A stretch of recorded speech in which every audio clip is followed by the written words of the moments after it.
High students, 2024-এ যারা BA, BSc, BCom ভর্তি হয়েছো ক্লাসে, তো তাদের জন্য যে কম্পালসারি ইংলিশ AEC 1 পেপারটা পরীক্ষা হয়েছে, সেই পেপারের প্রশ্নগুলো আজকে দেখাচ্ছি। তো এটা হচ্ছে ফুল মার্কস 50। এই 50 মার্কসে তোমাদের প্রশ্ন হয়েছে, অর্থাৎ 25টা প্রশ্ন এসছে 2 মার্কস করে। তো এক্ষেত্রে যে সেট 2 এর দেখো এখানে দিয়েছে, দেখো answer the following multiple choice questions, please tick the correct answer. আচ্ছা, এক্ষেত্রে দেখো তোমাদের 4টে করে অপশান আছে। এই অপশানের মধ্যে তোমাদের কিন্তু প্রশ্নের উত্তর কিন্তু দিতে হয়েছে। ফার্স্ট প্রশ্ন দেখো, এখানে যে the poem brick brick brick in an example of which of the following. এখানে 4টে দেখো ABCD করে 4টে অপশান আছে, এই অপশানের মধ্যে তোমাদের একটা লিখতে হয়েছে।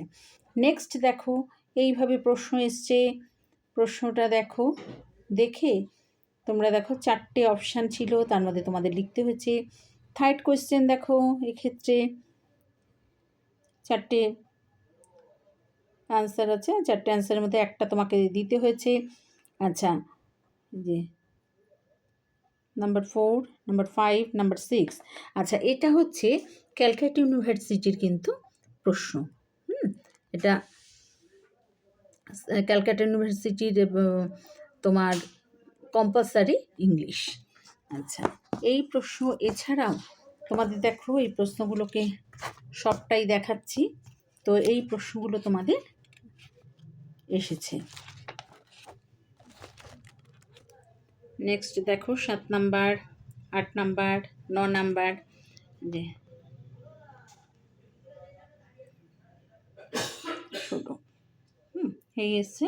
এবারে দেখো 17 নাম্বারের, এই যে 17, 18, 19, 20, 21, 22, 23, 24 দেখো 4টে অপশান ছিল।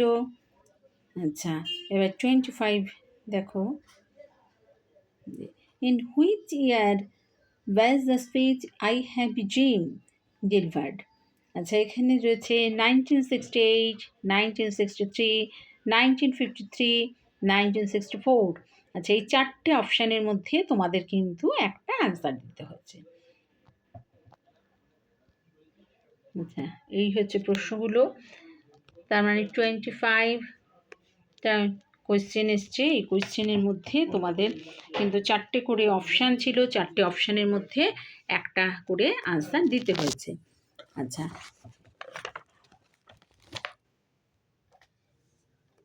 এটা হচ্ছে ক্যালকাটা ইউনিভার্সিটির যে কম্পালসারি ইংলিশ এক্সামের কোয়েশ্চেন, 50 মার্কসের হচ্ছে।